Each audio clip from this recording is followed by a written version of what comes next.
Hello, we're gonna get right into it. So this is gonna be a detailed video of a tutorial for how to do a quick weave. Let's go. EMT and some heat protecting is the way to go for every hairstyle. I do this combination after a good shampoo. I asked her where she wanted her part exactly, and then I combed out her hair really good. You want to ask questions before you get started.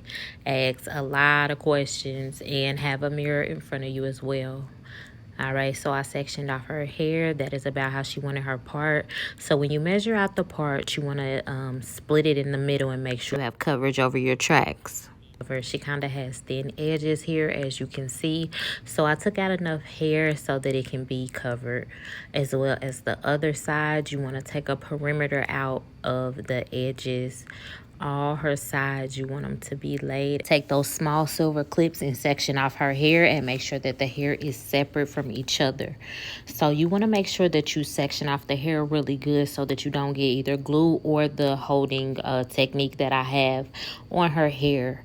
So here is how I sectioned out her hair really good. I underhand braid her hair back into some cornrows, and then I'm going to put that stocking cap over her braids and over her ears as well, and pull out that excess hair that I parted out and make sure that it is completely separated and clean from those parts. You want to section off really good.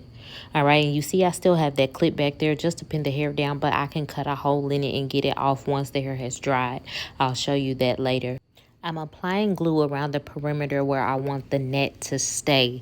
Once that will dry, I will cut off that excess net where you would just have a certain part where you're gluing the tracks and applying the tracks to the hair. Set your client under the dryer for about 15 minutes. You want to check their hair and make sure it's fully dry so that you can proceed after you've done these steps. So here I've taken her from up under the dryer. She's fully dry. I'm measuring out the tracks here for placement. Then I'm cutting them. I did double weft this one because it is the first one. So you can do this technique just to have that back full. So I'm taking both these tracks. I did not cut them. They are still together. And I glued both of them. What I'm going to place on her hair. So I'm going to place that. Make sure you spray Gots to Be spray all over the part that you are placing your tracks, just so they can be more tacky and it can last a little bit longer. That is a trick. I was a little late here, but you can go ahead and do it right once you get her from up under the dryer and start applying the tracks. So here again, I am just placing the tracks, measuring them out. I am not going over where the net is cut on the edges. I want to protect her edges as best as I can. That is why I pulled out the sides to begin with at first. We do not want to damage her edges at all or any of her hair through this technique. That is why we put the Morning Glory and the cap on top, and then we are going to seal that with the Gots to Be spray, and then the glue can be applied. As you can see, the net is really thin. Also, I'm placing the tracks kind of close together, but enough just to have a little bit of wiggle room. In case you want it to be a little bit more fuller, you can add another track in between there. I am placing these tracks like a U shape, not straight, once you get to the edges, because you do want the more coverage for your tracks. So if you do lay them straight, you can see them more if you do lay them straight versus a U shape. It kind of just falls into the hair. So here I am separating her hair from the weave so that I can go ahead and iron her out really good so that it can blend really well with the weave. I do only use Babyliss flat irons. They are my favorite. That is what I swear by. That is all I use. I have tried EAP. They are pretty good for weave, I would say, more so, but for natural hair and getting that smooth silky layout, I say Babyliss. So here I am measuring what I have left. I am only going to apply one track here just so that I can go ahead and cover what is left. I've ironed out her edges really good, and I'm going to lay them down with some Mon'e's wax.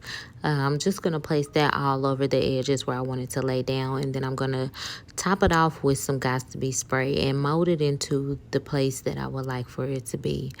And this is how I lay my edges. I do not do edge control. or anything like that. For the most part, I do just use the got to be spray by itself, but I feel like this technique here lays down the edges even better with a little more protection as far as it reverting back to your regular curl pattern so soon. That is a technique that I do use. So I did that on the top part of the other side as well, just to lay it down really good too. As you can see right here, I'm just gonna mold that over to how I want it to lay. Also make sure the tracks are covered really well for the edges.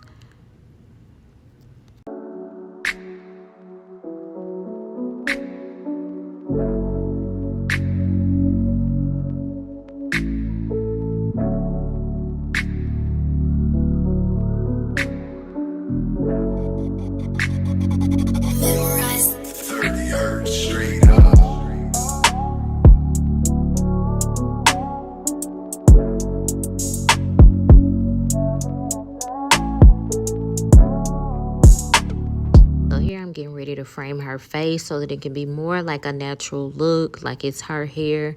You don't want to cut too much, and you want to make sure that you're not cutting her hair. So I'm separating that for the most part, and I can eye where her hair is. You want to be mindful and not to cut too short. So you want to start with the jawbone and then kind of work your way up for what you like and what fits her face. And then go up more, and you are holding the shears or scissors a certain way so that it won't be a straight line. So you're going straight in and kind of in and out with the scissors as well, so that it can be more shaggy and, like I said, not a blunt cut. You're gonna keep on kind of cutting into it, creating layers so that the hair can fall a certain way. And again, you want to be mindful of her hair and the weave, so you want to kind of keep cutting at it. As you can see, I'm holding the shears at a certain angle and cutting down, and then I'm gonna keep playing with it and combing through it. You want to play with it and toss it and, you know, let it flow how it's gonna lay, and then go in and see if you want to cut some more. You don't want to cut too much. You want it to be just right. And then I'm going to go in on the other side and do the same thing. But with this side, again, you do not want to cut a lot. You just want it to frame her face, and you want to be mindful of her hair as well. And use that technique that I'm using. You want to hold the shears down and kind of just chop in and out lightly. Not too much, because you do not want a blunt cut. But don't be afraid to cut it either. Take your time, piece by piece. And here's the finished look. Cute, cute, cute.